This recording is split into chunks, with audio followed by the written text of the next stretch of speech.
want to share a story with you. My sister and I were approached by our cousins. He was telling us, hey, I want you to join. Me and my dad were going on what could be a very lucrative adventure. My uncle was a man of many years of experience with financial planning, but there's one thing that he had on his bucket list still. I mean, he was well off, he can stop where he was, but there was one more thing he had on his bucket list. For years, he studied how to get up to the top of Majority Mountain. The paths up to this mountain were very fluid, they changed quite often, but my uncle had studied them, and he was certain that he knew how to get there. His big aspiration at this point in his life was to get to the summit of Majority Mountain. Our cousin brought us to him, and my uncle talked passionately about this adventure, about the prospects at the summit of this mountain. And when he talked about it, you cannot but be inspired to join him. Now, I very much looked up to this man. He helped me quite a bit during my youth. He was a very persuasive man. He was a very knowledgeable man. He commanded quite a bit of respect. And as my sister and I talked about joining my uncle and my cousin, we said, yes, let's do it. We were eager to start off. My uncle tried to climb this mountain once before, but he had to stop because of scheduling reasons. But he said he learned a lot from that first attempt. And he gave us some tips on what to take. He said we're going to need to buy some provisions and some clothing and some shoes while we're on our way up. And you needed a good pair of running shoes as well, he said. And he also said you need a pair of binoculars so you can keep your sight on the top of that mountain.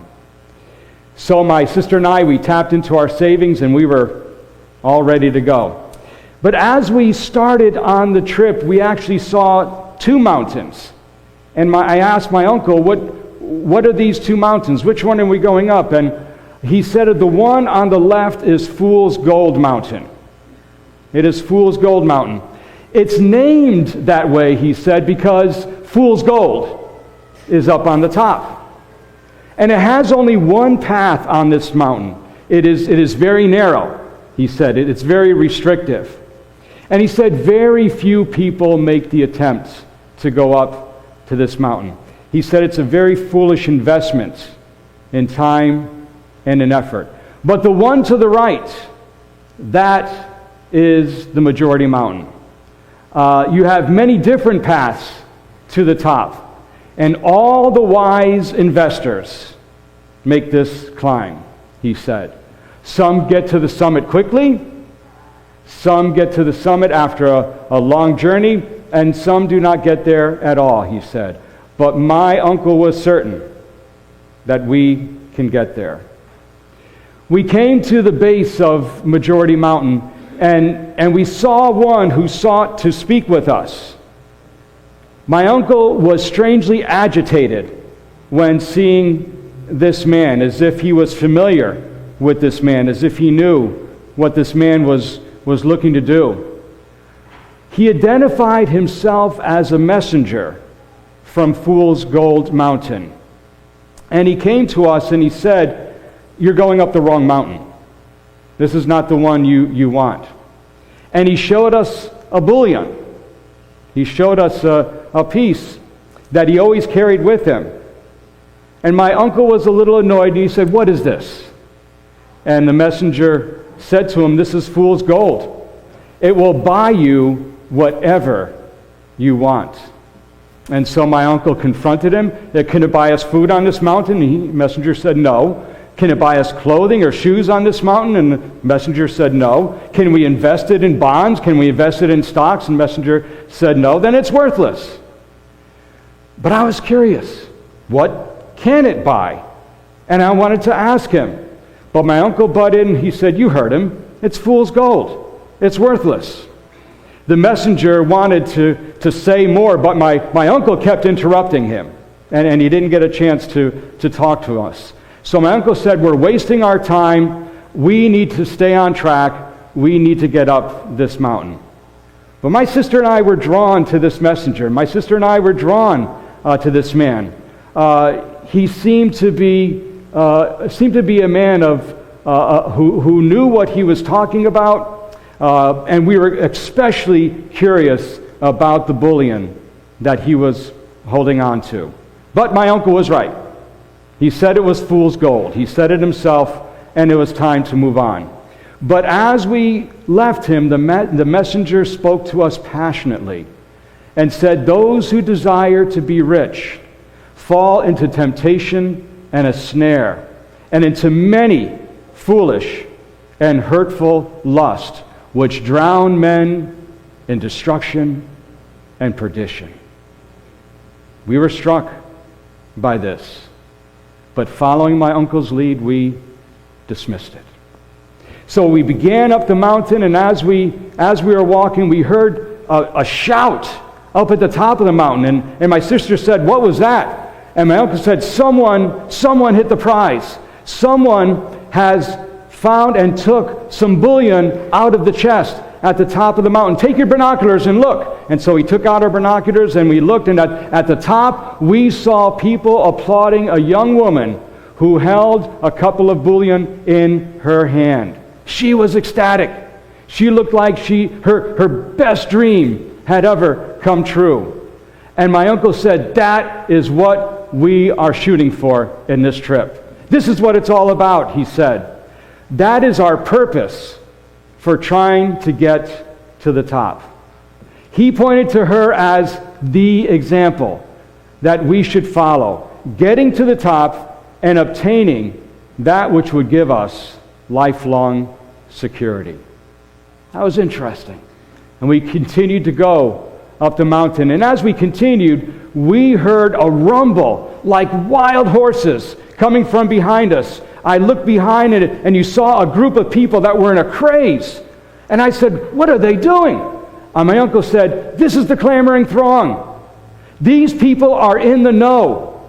The routes, and one of these routes are about to be closed up. One of these routes are about to be shut. There is a shortcut that is about to be blocked, and they know all about it. Get ready to join them. Jump in with them as they approach us. Jump in with them and match their speed. And so we did that. I knew now why he told us to bring running shoes with us. So we saw the crowd of people running toward us, and we saw them running toward an opening in one of the paths. And we ran with them, we matched their pace, we matched their speed, and we got through that opening with them, and a gate slammed shut just behind us. And my uncle said to me, we would have lost this opportunity had we not jumped in with this crowd. It would have taken us longer to get to the top of Majority Mountain. They knew that this shortcut was going to be lost shortly, and they knew they had to take it. My sister and I were thrilled. What an adventure that was. What an excitement that was. And yes, sure enough, behind us, that gate was locked. As I looked back at that gate, I saw a group of people locking it from the inside. And so I asked my uncle, who are they? And he said, well, they are the enforcers. They are the enforcers. When policies change, they are in charge of opening and closing the gates. Please note, he said, that they are closing the gate from the inside. They enforce for others, but they do not enforce for themselves. Now, here at the bottom of the mountain, he said, we can't negotiate with them. But as we get higher and closer to the top, we're going to have more influence over the enforcers. Well, after several days, the clamoring throng that got through that gate together dispersed, and we were alone again. We needed at times to stop to buy food, to change clothing, and sometimes to change our running shoes as well. Very often we heard the applause at the top, and we saw another person who took some bullion and was being cheered on by others. My sister, my cousin, and I, we were getting excited, and we were anticipating the day when we were going to get to that summit. Well, one day, as we were walking along, we saw a man in front of us who was limping.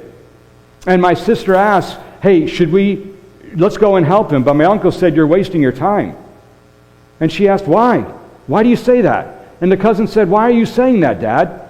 And the uncle said, he's limping. And that means he's made some serious mistakes in his decisions. Limpers will just slow you down. And you may never get to the top if you walk along with them or try to help them. Well, we were curious about that, but suddenly we heard behind us another clamoring throng, another set of people running like wild horses to get to an opening.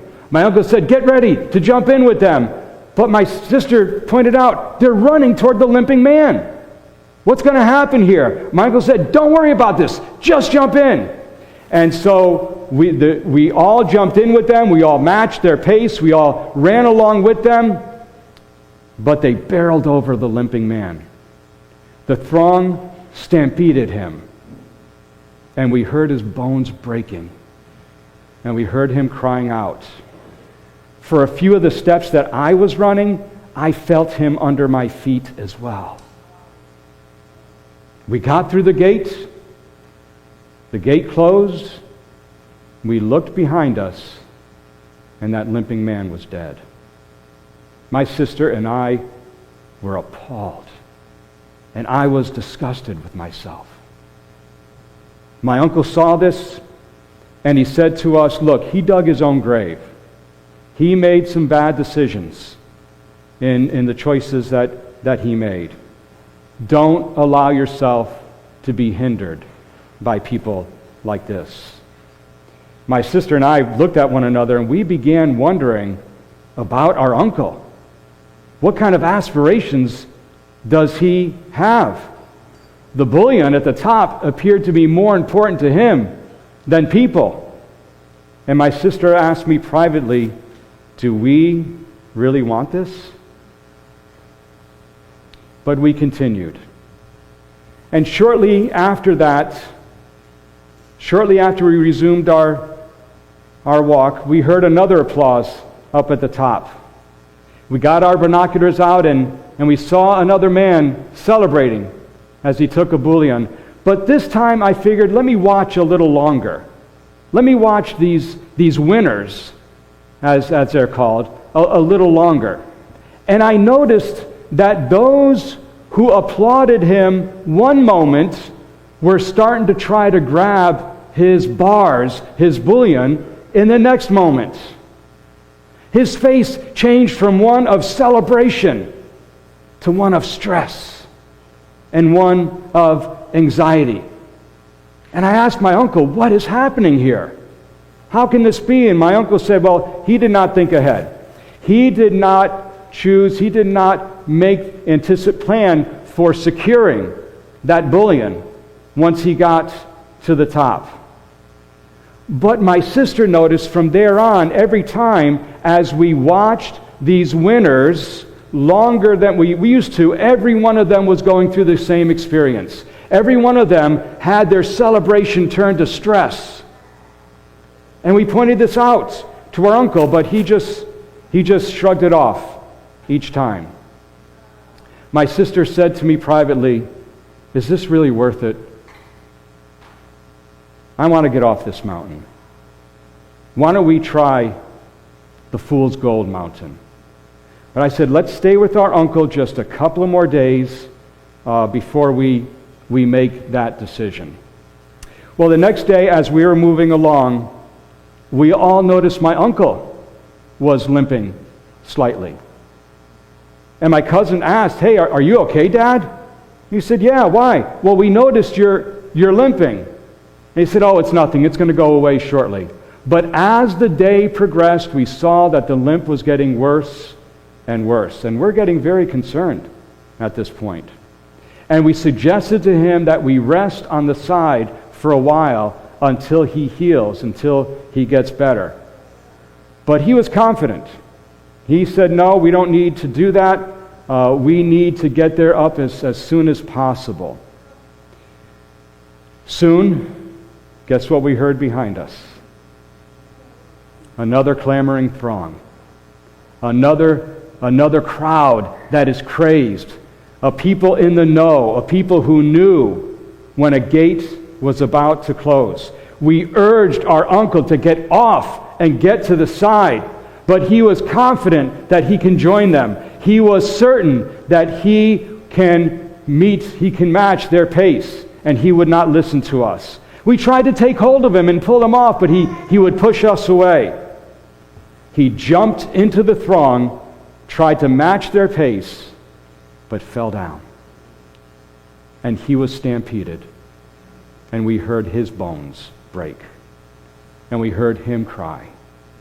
And the crowd moved on, and there was my uncle, dead. We were all devastated. We all wept bitterly. We buried him with deep remorse and regret. At that point, my sister said, I'm done. I'm getting off this mountain. But my cousin mocked her and said, oh, where are you going to go? Are you going to go look for fool's gold? And she said, yes. Anything is better than this. And my cousin said, my father is not going to die in vain. I'm getting to the top of Majority Mountain. That's what he wanted for me, and that's what I'm going to do. And he said, look, he pointed to the opening the clamoring throng just went through. He said, look, the enforcers have not yet closed the gate. There are people negotiating with them. We're up far enough where we might have some influence over the enforcers. Join me while we still have this chance. But I said, I'm done with this place as well. We should have left days ago. And I said yes to my cousin. Your father is not going to die in vain. I will learn this last lesson from him. I will not share in his fate. We parted ways with my cousin. He went through the gate, and we started leaving. You know, we started up Majority Mountain with high hopes and high expectations and joy and thrill, but we were now going down the mountain in bitterness and discouragement. As we started down the mountain, we came across those who were going up, and these people ridiculed us time after time, group after group, person after person, and they said, you're going the wrong way. You're giving up everything, they told us. And they called us idiots. They made me second guess what I was doing. Maybe I should give it another shot. But my sister just ignored them. She said nothing to them. She would not listen to them. She was determined, bound and determined, to get off that mountain. And she inspired me to continue as well. At the base of the mountain, there were a people who not only ridiculed us, but also began throwing mud balls at us. You ever get hit by a mud ball? Oh, ouch. Not only did it make my clothing dirty, but boy, did it sting. Those mud balls sting. And I began cursing that crowd, that people who were throwing these at us with the foulest language that I had. I looked over at my sister to see if she was okay, but I was blown away. None of the mud balls were hitting her. Her clothing was not stained at all. And I saw that she was enraptured. She was looking to the top of Fool's Gold Mountain. And I wondered, what does she see? And I got out my binoculars to look as well. And I saw a sight there that I will never forget. A sight that I could not believe. The people on top of that mountain were not battling with one another. They were not trying to grab one another's bullion. Not only were they not trying to grab it, they were giving it to others. They did not take it, it was given to them. No one applauded them when they got the bullion, but everybody was rejoicing on the top of that mountain. There was a joy on the faces of those people who had that bullion, and that joy was not short-lived like on the top of Majority Mountain. It did not fade with time. And as I fixed my eyes on the top of Fool's Gold Mountain, I no longer felt the sting of those mud balls. And my clothing was no longer getting soiled and dirty as I fixed my eyes. As I fixed my eyes on this, I wanted it.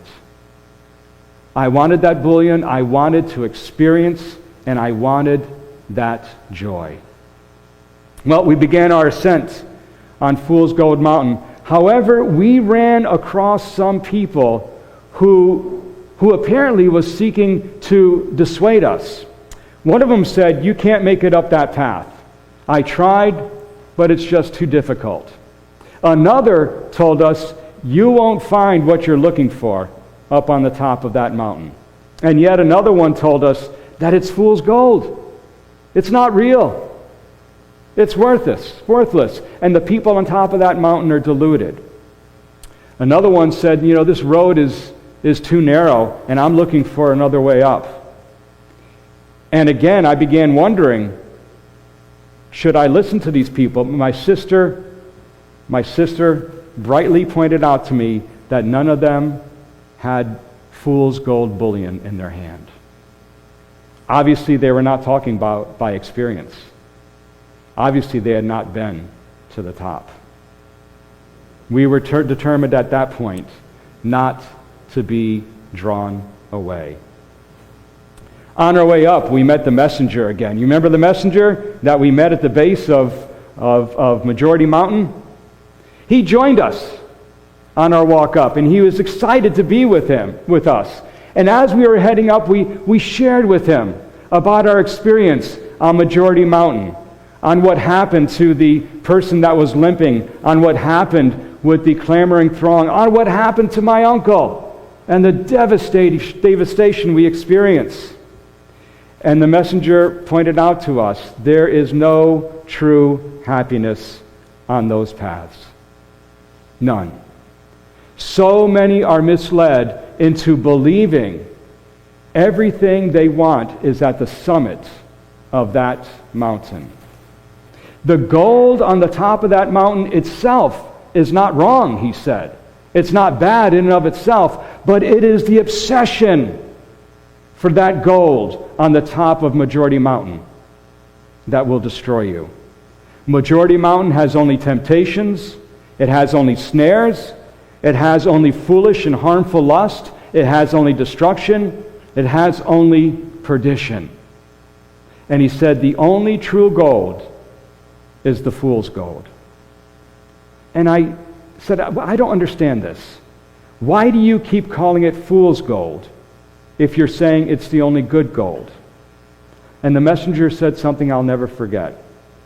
He said, only those who acknowledge that they are fools find this gold. Only those who know that they are poor will be enriched by it.